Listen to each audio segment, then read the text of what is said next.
నాకు కుళ్ళిన కొబ్బరికాయ తెచ్చి కొడతావా, నేనంటే నీకు అసలు లెక్కలేదా అనేం కోపం తెచ్చుకోడు. నువ్వు వెళ్ళింది మంచి ఉద్దేశంతో, మనసులో భక్తి ఉంటే చాలు. అలాంటివన్నీ అర్థం చేసుకోలేడా భగవంతుడు? అన్నీ చూడలేడా? కళ్ళు భగవంతుడికి చూసే శక్తి లేదా? ఎవరో పిచ్చి వాళ్ళు చెప్పే మాటలు అవి, అరిష్టాలని కూలిపోతే.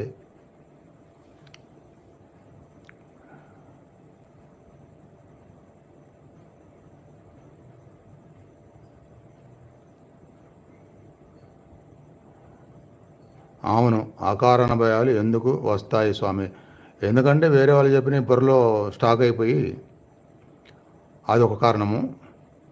రెండోది, ఎప్పుడో జరిగిన వేరే వాళ్ళు మనల్ని హింసించింది, భయపెట్టింది, ఇలా భయపడే విషయాలు చూసింది.